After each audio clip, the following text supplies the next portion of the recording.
to companies that I don't feel are best reflective of what we do here. It's because this is a channel where you listen and we learn together. Any sponsor that can jump on a learning channel is gonna have a lot of influence over their product. It's probably one of my favorite sources of income. Not only is it pretty lucrative, but also it costs you nothing but your eyeballs and your earballs. Next source of higher income that is a little bit more volatile. This is YouTube ad revenue. This is one I don't recommend people rely on as much. It's not the most lucrative. However, it tends to be pretty consistent with your upload schedule. As I upload on this channel twice a week, that number very slowly and consistently rises. As my viewership and my subscriber count rises, that number slowly goes up with it. And I can kind of rely on that month to month.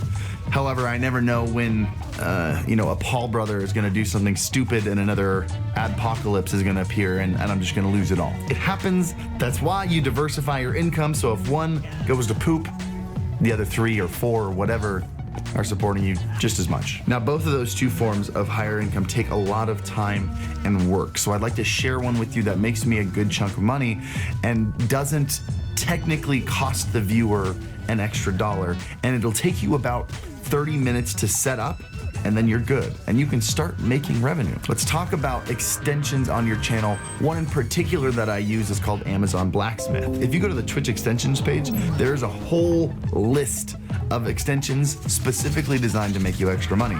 There are things that I think are a little bit gimmicky and are almost like, hey, pay me more money than you're already paying me. Like I almost set up one where you can click sound effects on stream to play on stream, and some of them cost certain bits.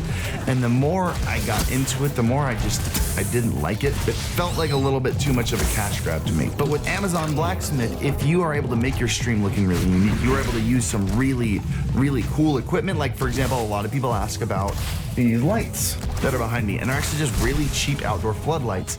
You're able to go on Amazon, add those lights to your blacksmith, and they appear down in a panel on your stream. And you can say, oh, there's a link to them below. The viewer buys them because they like the product. They don't have to pay any extra because it's on your channel. You just make about a 5% commission off of it. So sure, while that money technically comes from the user or the viewer buying something, it's still money coming from Amazon as a commission source.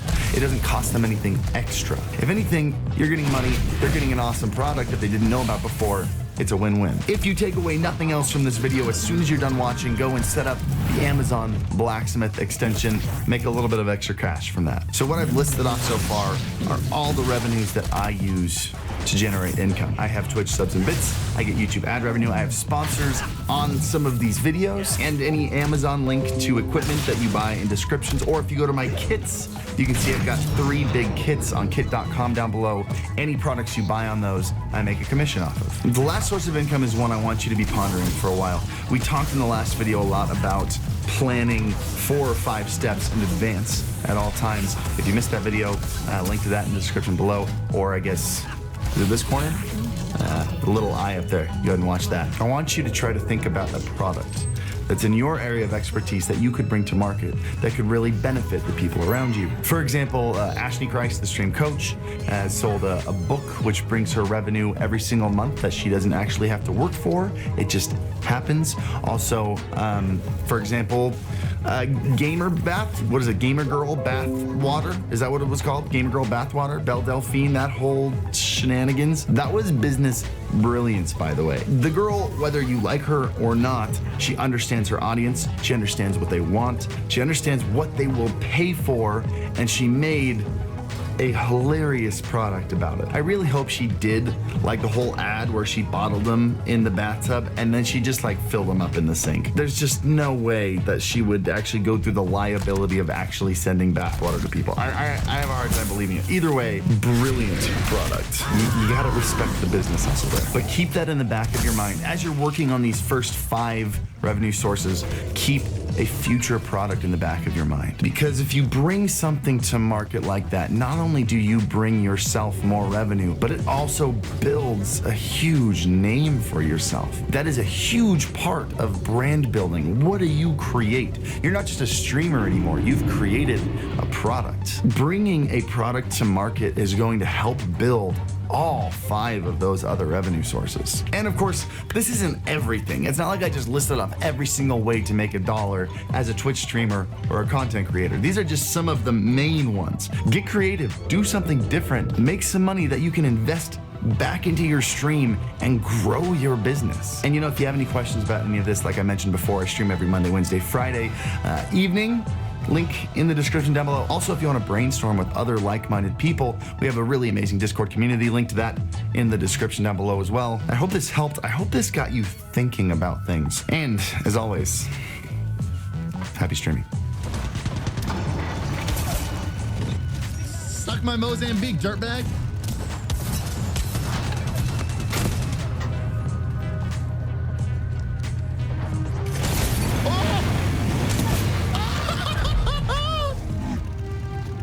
Welcome back to the Alpha Gaming channel. My name is Harris Heller. I am your stream doctor, and today we're gonna talk about the weird stuff. Are you guys okay with talking about money? Twitch income is incredibly polarized, with probably the largest pay wage gap that you've ever seen. You know, we talk about Wall Street with like the top 1% making 99% of the income. Twitch is way worse than that. The internet in general is way worse than that. My Twitch income has just matched the average American income, and my channel has just reached the top 0.1% of the entire platform. It's absurd. I know. Before you grab your pitchforks, this isn't Twitch's fault. This is just the nature of the beast when it comes to platforms that are just now beginning to reach the mainstream. The top creators explode, bringing on this massive new audience that are there to watch them. Eventually, all those people branch out and find newer, smaller streamers they enjoy watching, and things over time, you know, they balance out. But I get asked a lot on stream about making money on Twitch, and I remember not making a lot of money on Twitch. It wasn't that long ago. I mean, just about 4 months ago in November of 2018, I made $280 that month. And I remember sitting down with my wife and having a conversation with her. I'd just been offered a full-time position in a different state. And I'd been trying to stream for about 2 years at this point. And I told her, if I can't make it work in this next month, I'm going to accept this job offer. So I put my head down, I went to work, I hardly slept. I did the work that most streamers aren't willing to do, and the following month in December, I made about $1,600, and the month after that, in January, I made over $3,000. Now, it should probably be said, one of the reasons I was able to grow so fast is that social media and content creation isn't a new industry for me. I've spent the last couple of years making music videos on YouTube and Instagram and other platforms with my wife full-time. We've done deals with massive companies like Apple and Coca-Cola, and we were even in Times Square in a Gap ad. I've been making money in this industry for a long time, and I know what to do when I put my head down and work hard and work smart. So in this video, I'm gonna go over some of the basic things that you can do today to help fund your life while doing what you love. I'll give you some critical strategies to implement, as well as some important things to avoid while you're trying to make this profitable. And then I'd like to share with you the key aspect of one of the things I do that has literally doubled my income. This sounds like clickbaity, like BuzzFeed, like number 7 will blow your mind. But for real, there is a major key aspect that actually top streamers are starting to implement as well that has more than doubled my income and has allowed me to turn off my donate button and instead change it to a permanent charity button on my stream. Really what I'm trying to say is I'm an amazing person. Before we dive into this, I want to give you a massive update that DreamHack in Dallas has asked me to host their streaming boot camp. It's the last weekend in May, so if you want to come and experience DreamHack as well as get some serious boot camp knowledge from me in person, I will link to the site below where you can get your tickets and see all the hubbub. I feel like nobody says hubbub anymore. Anyway, go check out the link, and hopefully I'll see you there. Also, if you find this video helpful, you can click the like button down below and subscribe to the channel for more videos in the future. And I stream every Monday, Wednesday, Friday evening, as well as some Saturday morning. So if you'd like to follow me and hang out on my stream on Twitch, link to that down below. But the very first thing you can start doing right now to make some more money on Twitch is to make sure that your viewers are properly rewarded for for supporting you on your channel. Some of the things you can start doing today are make sure your sub alert is big and awesome and fun to watch. Make sure you have a sub emote ready to go for those brand new subs. Make sure your sub badge is awesome. Your sub badges should be evolving over the months as people resubscribe, to make sure that as they resubscribe, they are rewarded with some kind of evolution, some progress in their badge. Not just the typical color change, bronze, silver, gold for 1 month, 3 months, 6 months, but give it some actual fun progress. You should come up with something to do, like a ritual every time someone subscribes. Give your community something to rally around and turn it into a massive community thank you. For example, when someone subscribes in my chat, we build the pyramid, meaning the current subscribers try to build a pyramid in chat out of my very first original emote. One person types it once, the next person types it twice, the next person types it 3 times. And it's almost like a challenge that the chat does every time someone subscribes. And if someone breaks the pyramid by typing the wrong number of emotes or by chatting normally, they get timed out for 1 second. And it's this kind of fun laughing moment that happens every single time. When people feel like they are a part of something bigger, like that pyramid, they're more inclined to join. Okay, now that you've got these fundamentals in place and you have a draw for people to come and want to support you, let's shift focus a little bit here. I want you to do something difficult. You need to focus more on growth than focusing on making money. I have people coming into my chat that aren't even affiliated yet and are asking me how they can start making money. Your streaming income is directly proportional to the number of viewers that you have. So if you can keep that focus on growing your viewership, the money will follow. Honestly, too much focus on money and not enough focus on growth is what keeps people at a small channel not making any money forever. I made a whole video on Twitch growth. If you'd like to see it, I'll link to it down in the description below. But essentially the core idea behind this mindset is similar to trying to pick an apple off the tree. If you're so focused on jumping up and reaching that low-hanging fruit, you're never gonna get that prime apple at the top of the tree. Only the people that spend their first little bit climbing the tree instead of being desperate for an apple are gonna get the top and are gonna get the most. That needs to be how you treat your channel. That's what's gonna guarantee you money in the future. So while you're focusing on growth, you're branching out, you're creating content on other platforms, one thing you can be doing is coming up with brandable content ideas. It is possible to come up with ideas now, but in the future you'll be able to partner up really well with brands and make more money in the future. For example, if you don't mind me pulling the curtain on this YouTube channel, that was one of the whole reasons that I'm starting a series called Streaming. There are a lot of great companies making great streaming products. And I knew that if I could grow this channel, those companies would want to pay me to share their great products with you. It's a win-win for everyone. And that's something you should be thinking about with your content right now. And the next tip that I'd like to share with you is probably going to be the least popular, and I'll probably get the most pushback for it, and that's fine. But I would suggest that you don't reach out to sponsors and don't try to join a stream team until you have something to offer. I'll probably get a lot of comments of people disagreeing with me, and some of them might even be right, because this tip, you have to understand, does have a lot of exceptions to it. I'm kind of blanket statementing here for the masses, and there are exceptions to this rule. But regardless, it's important that you recognize that social media advertising is still in its infancy. And a lot of big companies know that you are going to be very inexperienced, and a lot of you are going to be desperate for a taste of that success. They prey on that, and they will take advantage of you. I get at least 10 emails a day from companies wanting to make videos and advertise their products for free. The way almost all orgs and stream teams work is they create a sponsorship with a brand or a company who pays them money. In return, this stream team passes along this sponsorship to their players who have to rep this brand for a chunk of that money.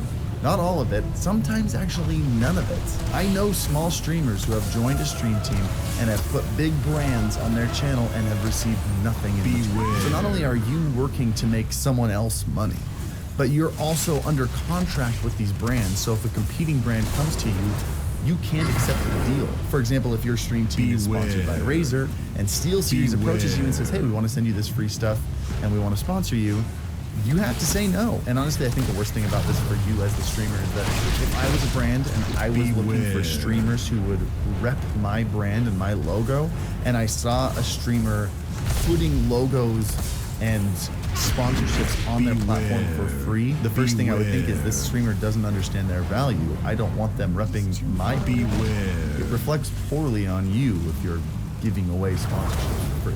Really, unless the streamer and the org are both large and reputable, joining an org or a stream team is rarely a good deal for the streamer. The two that benefit most here are the org and the brand. My personal recommendation would be to wait until you have 40 to 50 viewers on average before you sign any contracts, but make sure you do what's right for you.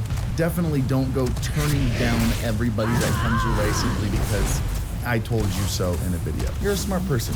Trust yourself. All right, let's get to the really good stuff. Earlier in this video, I talked about there being something pivotal that I did to double my income, or more than double my income. It's a strategy that every large YouTuber knows and uses, and it's just starting to make the rounds amongst the top streamers on Twitch. Diversify. Twitch should not be your only source of income. I told you that I'm in the top 0.1% of channels on Twitch, and I am just barely matching the average American income.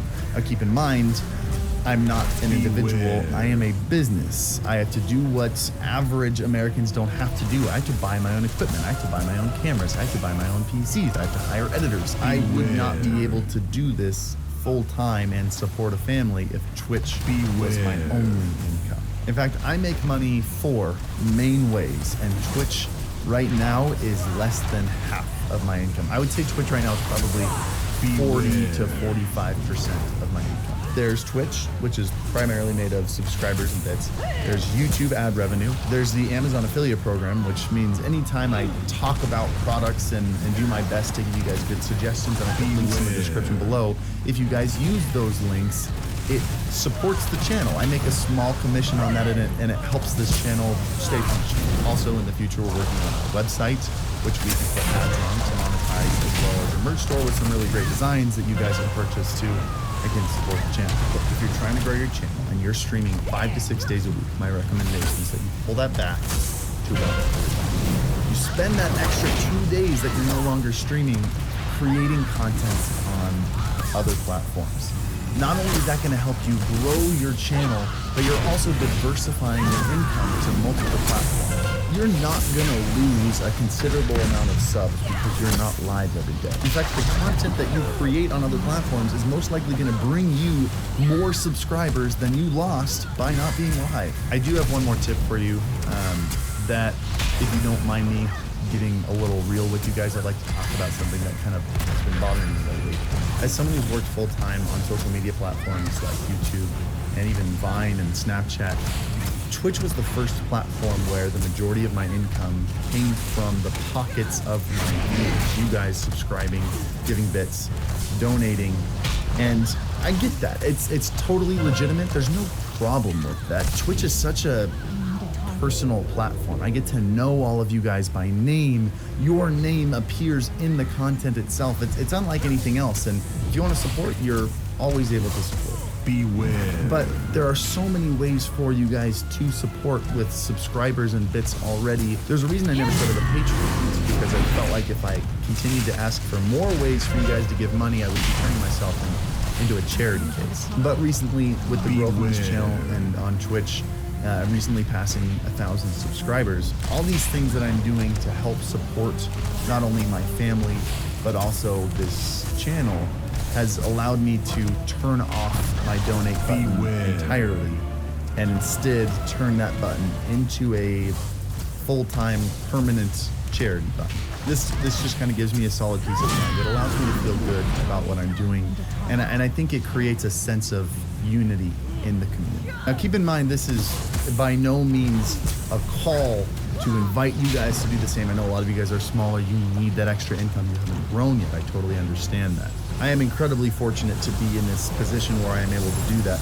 I just felt like that small portion of my income was less valuable to me than it would be either staying in your pockets as the viewer or going towards a child who has cancer. But my last piece of advice financially for you is to give back in some way. There are studies that talk about things like tithing, if you're a religious person, or charitable donations, how they keep a person aware of their financial situation and help them make more responsible decisions. Not only that, but when your community feels like it's doing something greater than just being there and watching video games for their own entertainment, it creates, like I said, a sense of unity, community.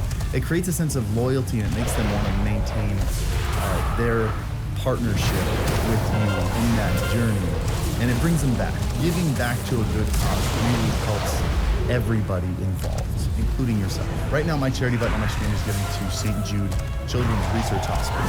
And once we hit $10,000 for St. Jude, we will move on to another charity. We have a goal to see how many charities we can donate $10,000 to in the year of 2019. So if you have $5 lying around that you don't really need, consider giving it to St. Jude's Children's Research instead of subscribing to me. Then subscribe to Twitch Prime.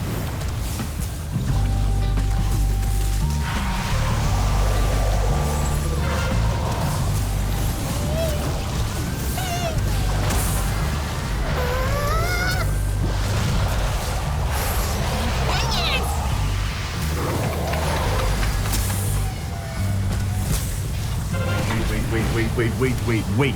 Are you trying to tell me that if I turn on a stream and play video games, my subscribers won't fill up my checking account for me? If I quit school and my job and I get really good at flossing, I won't get asked to do it on New Year's Eve?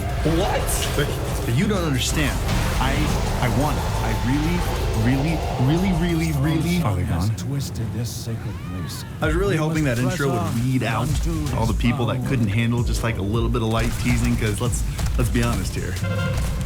They probably shouldn't be here. But if you're still here, congratulations. You're one of the good ones. But you guys know me by now. I'm not here to discourage you at all. I posted 2 videos today that are meant to do the exact opposite of that. In my years of being a full-time content creator on multiple platforms, including Twitch, I've learned a lot of things. Some of them are amazing and exciting, and they're the reason that I do what I do and I love it. Those are not in this video, those are in the other video, by the way. And then there are some hurdles that I didn't know existed, at least not to their full extent. This video is going to be about 10 of those biggest hurdles. Maybe you've experienced some of them already, or maybe they're all new to you. Either way, I'm going to lay them out for you plain, front and center, for you to understand, and I'm going to share with you what I've found to be the best way to overcome those hurdles. If by the end of this video you think you have the inner strength to overcome every single one of these, because you will experience every single one of these, then maybe you might be good at this job. Maybe it's for you. So you ready?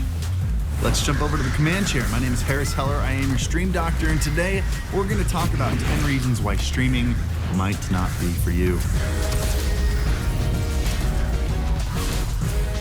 Everyone will tell you it's stupid. I can't tell you how many times people have asked me in my chat, my mom thinks it's a giant waste of time. How do I convince her that it's not? The answer is you won't until you can show her a paycheck. Look, it doesn't matter if you tell your family and friends how much money Ninja makes or how much money your friend makes. Until you show them a paycheck, they're gonna tell you it's stupid. When I started going hard on Twitch, I've been making videos and content on YouTube and Snapchat and Vine full time for 4 years. And my parents told me it was stupid. Hurdle number 2, trying to be a content creator makes you incredibly vulnerable. For the first time, your success doesn't amount to what you know, it amounts to who you are. How many people like you, how many people want to watch you, and it's very easy to start associating that viewership number with your value as a human being. And the disappointment you feel while streaming for 0 people for months straight is incredibly real. You came to Twitch because you didn't fit in with people in the real world, and you found this community that likes what you like, and nobody's there to watch you. Nobody wants to spend time with you. It can be a real blow, and not a lot of people can handle that. Expect to feel that way. Know that it doesn't change your value as a person. It's just where everybody has to start. Number 3, racist.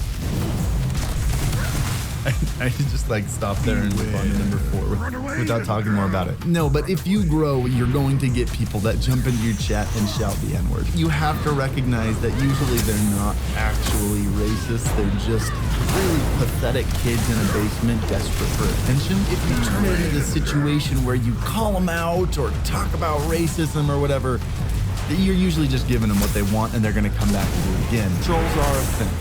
Okay, the best way to handle them is to ignore their comment, and while you're answering someone else's question, beware. Just give them a little ban. Feel silently. Don't even let your chat know. Number 4, there is a ton of competition. There are literally over 5 million monthly broadcasters on the channel right now. Every single one of them is trying to get every single viewer that you are also trying to get. You have to recognize right off the bat that you are not special going into this. You are a tiny fish in an ocean. You have to prove yourself different to stand out. Number 5 is the first one people usually jump to after they've been on the platform for a while without growth. Nobody is going to grow for you. It's your responsibility. It is not Twitch's job to find every streamer with 1 viewer and put them on the front page. That's not a good business plan. That will destroy Twitch. It's Twitch's job to create a beautiful, smooth, interactive platform and for them to broadcast their best talent on the front to attract more people to come back to the site. It is your job to grow. That includes collaborations. That includes starting a podcast and reaching out to people to be on your show and having them say no. No one's gonna grab your hand and lift you up for you. Your job, bud. Number 6, this is a full-time job, but unlike a full-time job, you won't get paid right off the bat. If you want this to grow, you're gonna have to treat it like a career for 6 months to a year before you really get a solid paycheck. That might mean you need to get a job. That might mean you need to do this while you're a student. Either way, expect to work very hard for no money for a long time. Number 7, there's no guarantee of any success at all. You can be creative, you can put in the hours, you can have friends that are successful, you can do all the things that you think it takes and still never get past 10 viewers. It is possible to commit no mistakes and still lose. That's not weakness, it's just life. And that is a Star Trek quote. This isn't like a normal 9 to 5 where once you're off, you go home and you relax until you have to go to work the next day. When you're a content creator, you are your own business and you have to always be running. Every minute you're not creating content, other streamers are. You know that analogy of like a fish swimming upstream. Every time you stop swimming, you're not sitting in place, you're going back down. That's how this works. Expect that. Learn to manage your time. It's not easy. Number 9, there's no step-by-step rule book for this. No one has a formula about how to succeed on social media. It's not like getting a degree in engineering where once you get your degree, it's pretty much applicable for the rest of your life.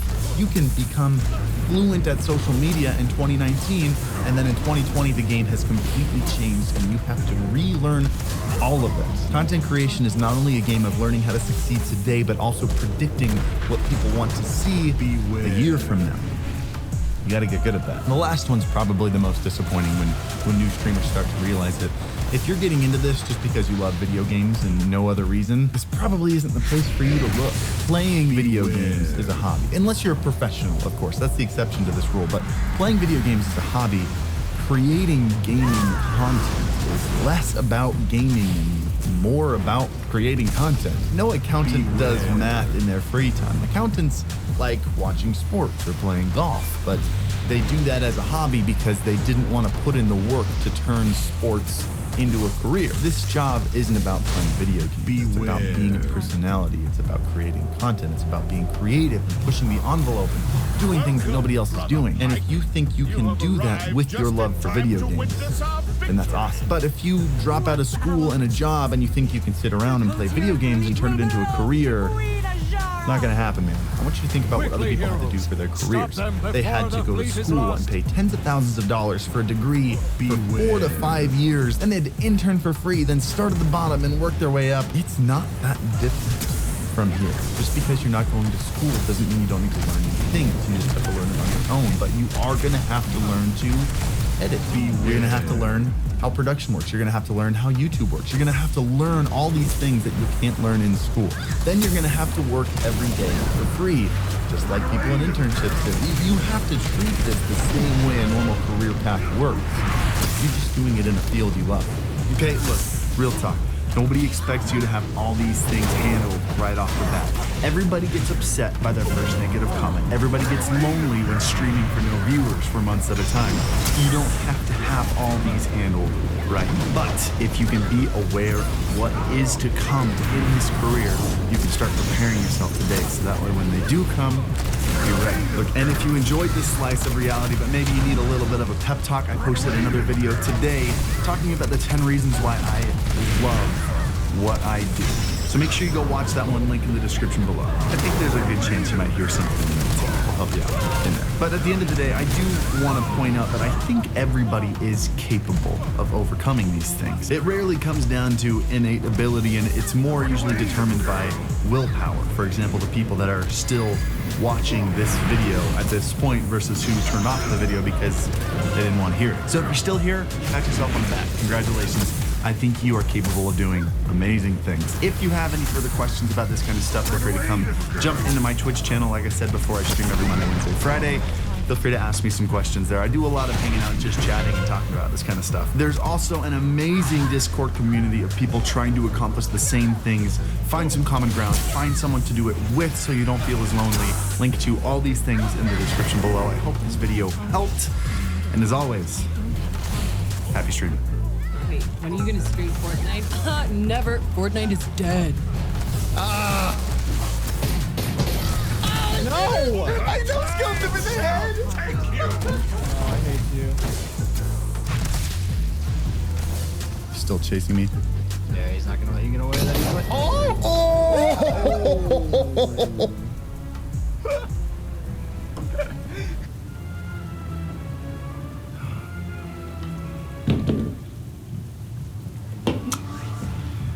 It's 1 a.m. I just finished filming the other half of this two-part YouTube series that I'm posting both videos of today. I'm gonna be straight with you guys, I'm a little wiped. I wanted to give an unbiased opinion on both sides of the things that I love about my job and the things that, I don't wanna say the things that I don't love, but I do wanna say the things that keep most people away from doing this job. Because at the end of the day, the reason I do what I do is because the pros vastly outweigh the cons, at least for my personality type. For yours it might not, so I'm making these two videos. This video is obviously about the 10 things that I love most about what I do, and then another video explaining the things that people don't expect when they try to jump into a social media content creation career and end up kind of smacking them in the face. You know what I mean? So if you're more interested in why people quit live streaming or quit making YouTube videos, go over there. Go to that video. Link in the description. If you want to be, I don't know, maybe just a smidgen, I don't think I'm the most inspiring person, but maybe something that I love about this will spark a fire within you and you'll love it. And it'll be that little bit of an extra push that you needed to do what I do, because I love what I do. But I do wish I got more natural light in this room. I mean, obviously I'm not gonna get any natural light at 1 in the morning, but like, I want to be able to like move my camera around and get any angle, but then I have to move all the lights around because I get no natural light in here. Maybe next time. All right, let's get started. My name is Harris Heller. I am your stream doctor, and these are my 10 favorite things about what I do, being a Twitch streamer and a YouTuber full-time. The first reason I love what I do is I get to be passionate for a living. There's a reason I didn't say I get to do what I love for a living, because sometimes I don't love what I do in that moment. There's a lot that I have to do in this job that I'm not crazy about. I don't like editing until 7 in the morning. I don't even like editing unless it's like a video that like was a really unique idea. For the most part, I'm doing a lot of monotonous editing, but it's not about the editing. It's about that I can wake up one morning with an idea that just sounds crazy, and then I can go and do it. You know how much I would love to live in Japan? My wife and I have been talking about actually moving to Japan for a year because we want to, and so we can. If you're driven enough to accomplish things in this career, you can turn anything that you're passionate about into a profitable machine. Number 2, I get to work on my own timeline. This has its setbacks. Some of those setbacks being you do have to work more than most people, but because I'm not working a 9-to-5 job, I get to work whatever hours I want, and then I also get to do those other things outside of work whenever I want. If I want to go and visit my family for 5 days straight, I can bring my job with me and I can work wherever I go. Also, I don't like to go to the gym when it's packed full of meatheads. I like to go at 2 in the morning when it's empty, and because I don't have to wake up for a 9-to-5 job, I can do that. Number 3, without sounding like a narcissistic tool bag, I want you to try to recognize my intent with this one. I cherish the opportunity to be a source of positivity for people. I am the person that I am because there have been tremendous people throughout my life that have influenced me. And if I have the smallest opportunity to affect just a handful of people in at least a slightly positive way, I see that as an incredible way to give back. Or at least I get to try. And I feel like that's more of an opportunity than most people get. Number 4, there is no ceiling to what I do. Nowhere else do you find a job where some people make $200 a month doing it and some people make over $1 million doing it. But that's what this is. My success is entirely dependent upon my work, my effort, my creativity, and the sky is the limit, and that excites me. Most jobs have some kind of a gatekeeper. You can't get a promotion unless a boss promotes you, or unless someone quits and an opening happens, unless someone approves and decides to give you more money, when, to be fair, most of the time you're their direct competition. Most jobs are very difficult to move up in. Mine is entirely dependent on my own efforts. Number 5, shifting our focus from the ceiling down to the walls, I can also move horizontally as far as I decide to move. And by that, I mean, assuming that I market and brand myself properly, I can really wake up and create whatever kind of content I want.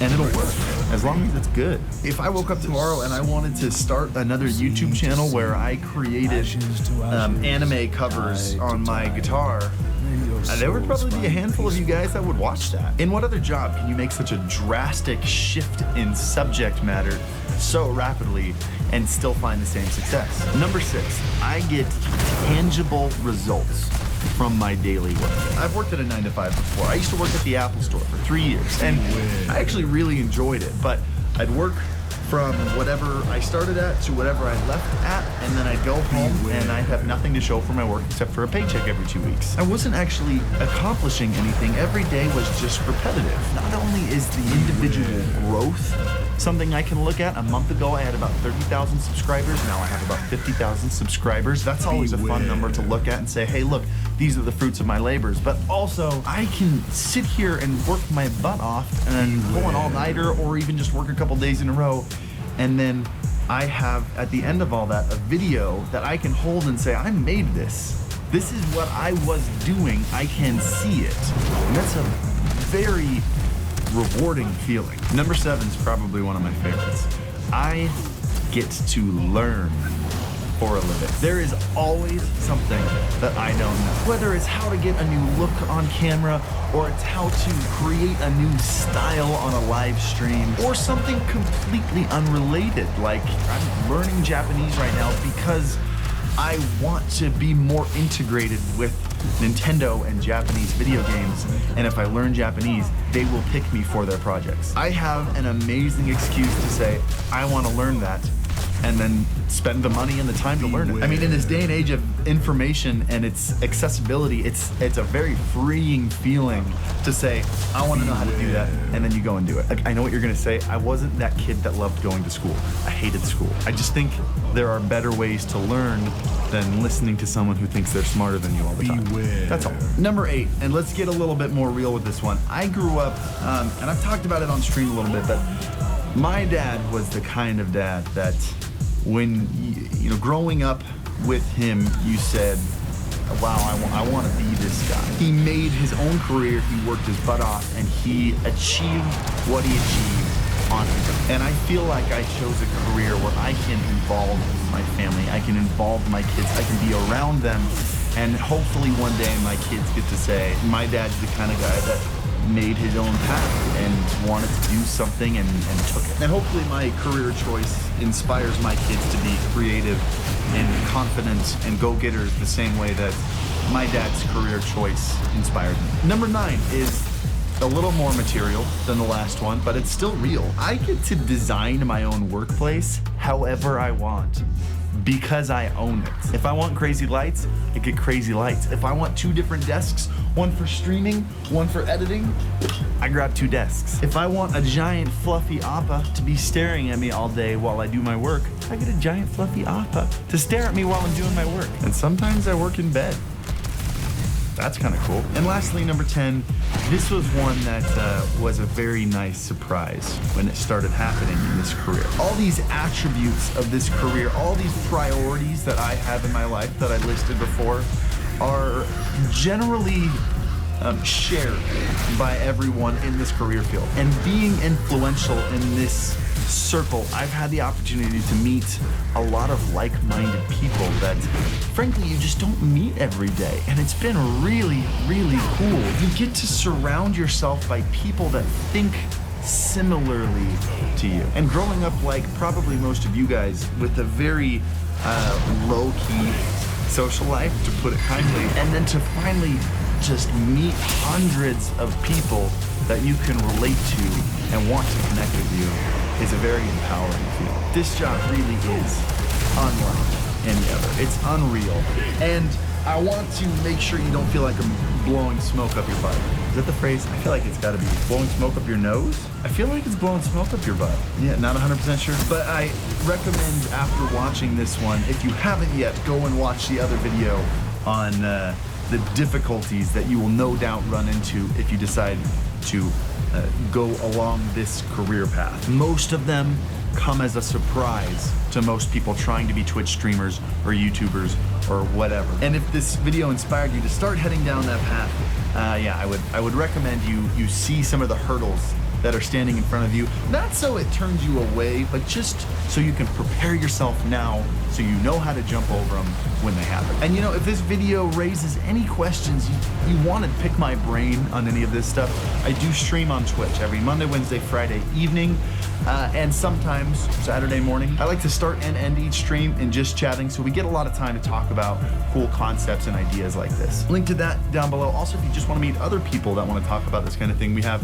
an incredible Discord community. Link to that down below. But I hope this video was helpful. I hope this inspires you in some way to at least consider what kind of sacrifices you'd have to make to do something incredible like this. I can't even imagine myself working in any other field other than this one right now.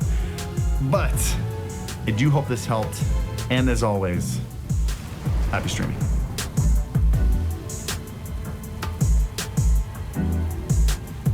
I really hope this lighting looks good. I really just threw it together, and I mean, you might not even be able to see this side of my face, but you know, whatever, it is what it is.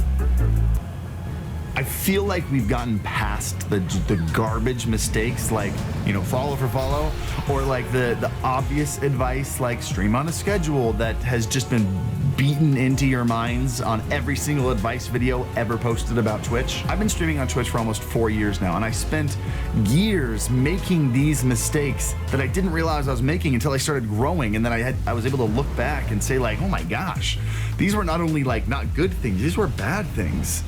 And I don't think people realize that they're bad things because they sound really great in theory. And while you'll see like any advice channel pointing out the mistakes that like the brand new streamers make, I want to talk about some of the more subtle ones. Mistakes that I've seen streamers, not only that have like, you know, between 1 and 5 viewers, but streamers that have like up to 50 viewers. I've seen them make these mistakes. Intentions are always good. The effort is there. I see what they're trying to do. We just need to sidestep just a little bit, and we can turn those mistakes into really great practices. So let's do it. Let's talk about them. Let's get them out in the open, and let's fix them. There's a good chance you're saying to yourself, well, Harris, why should we trust you with this? Why do you know better than we do? I get that. That's fair. Let's address that, and then let's move on to these. Just a little background about me. If this is your first time in the channel, I've been a full-time content creator for 5 years. I started on a music channel with my wife. We built over 2 million cumulative followers. We had an amazing social media career. We watched our relevancy tank a little bit based off of not only algorithm changes on YouTube, really just kind of destroying the music scene, but also mistakes on my part and really just a great learning experience. You know, your parents always say like, oh, it was a learning experience when they're talking about something really crappy that happened. You're like, no, it sucked. And they're like, no, you learned from it. It was a good thing. We're gonna move past that. I had a learning experience, but I've worked with massive brands like Microsoft, Google, Nissan. My wife and I were on screens in Times Square for Gap ads. Anyway, I've been in the industry for a very long time, and I've screwed up in this industry.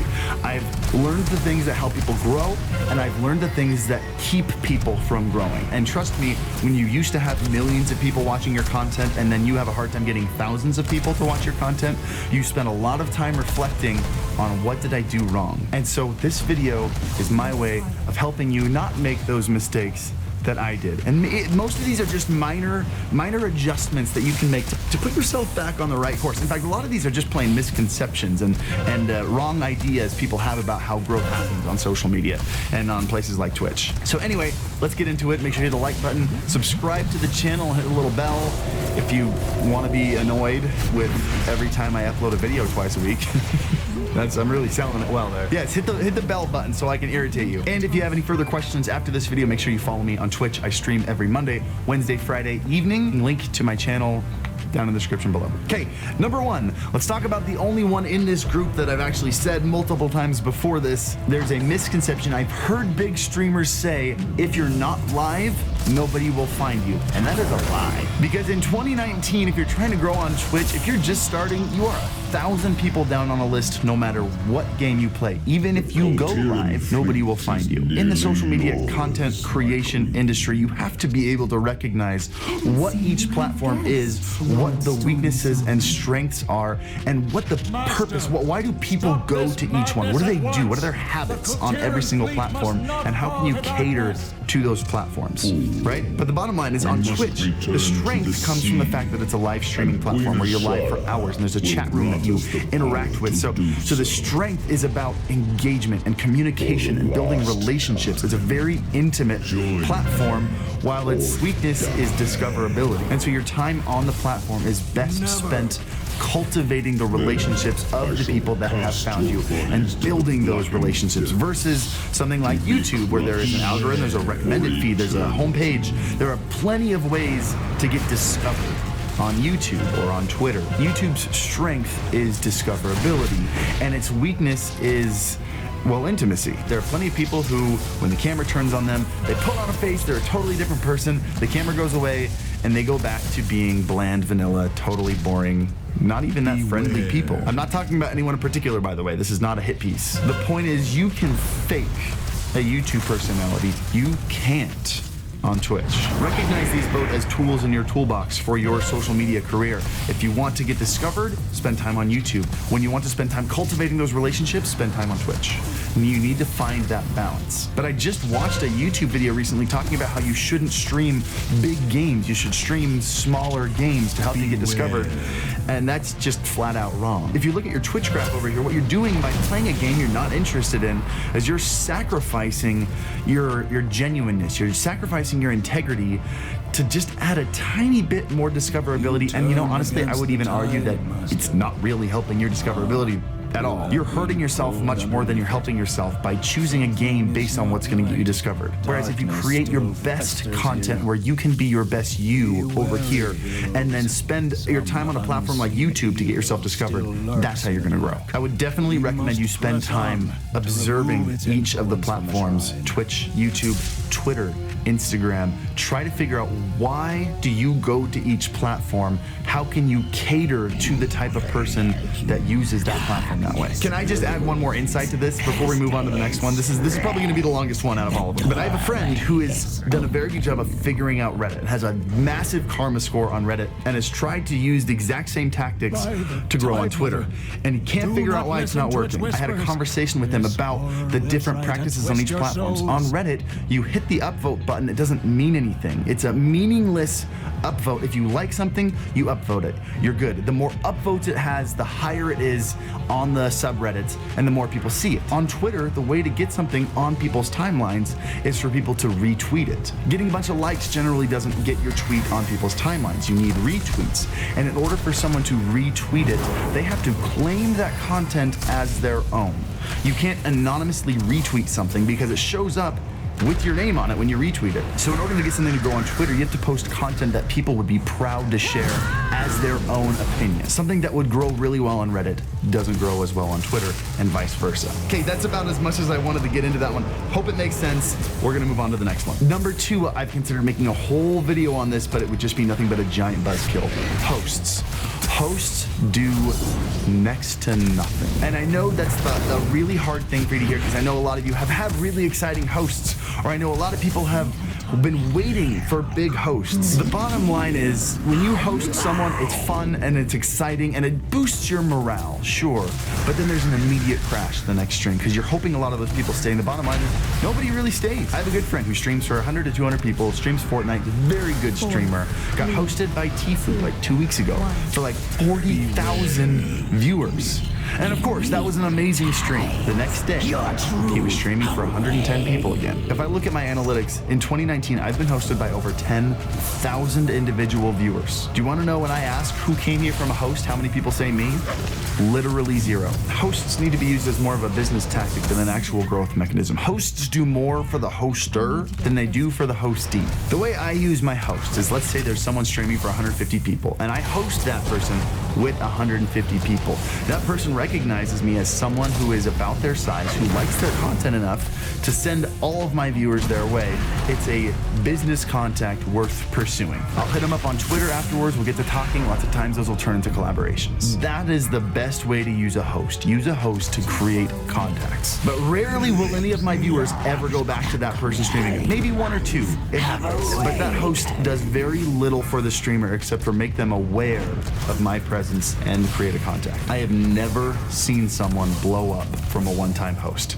Doesn't happen. Number 3. This is where we're getting into a little bit more of the mindset of the viewer and understanding why people come to the platform, even if they don't realize it themselves. And this is where we get into kind of some gray area and recognize that there is some crossover here, but it's still an important thing to understand. Every other social media platform is about entertainment. It's a one-way street. People make the content, they send it out, and the viewers consume the content. That's not the way Twitch is. Twitch is a two-way street. You are communicating with your viewers the same time they're communicating with you. You're creating the content together. And that, combined with the general audience on Twitch, creates something really special. The reason I think Twitch is blowing up the way it is because generally, and I know I'm tossing a wide net here, there are exceptions to this rule, but generally the people on Twitch are gamers and are people who, if you're anything like me, you don't like going out in public. You don't like being around large groups of people. Socializing to me is exhausting. And if you feel this way or have any more insights about that, please leave in the comments down below. If I'm around more than 3 people at a time, I just stop talking. I feel like it becomes less of a conversation and more of a battle for social dominance. And generally the audience on Twitch, they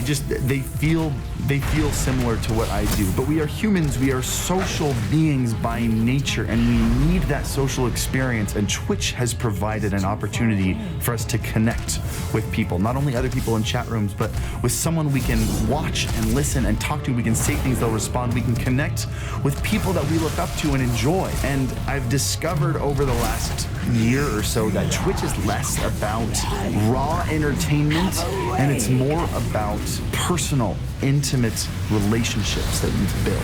Your viewers will come back to your stream not because you are the loudest, hypest person on the platform that screams and yells and has flashing lights, and that's not what people come back for. People come to Twitch for a relationship. I'm not saying entertainment's not important. Of course, do everything you can to make your stream more fun to watch and engaging so people aren't bored. But if you can build a relationship with your viewers, spend some time in just chatting. Get to know as many of your viewers as you can. Let them know a little bit of your history. Let them know how you get started. Let them know some of your struggles.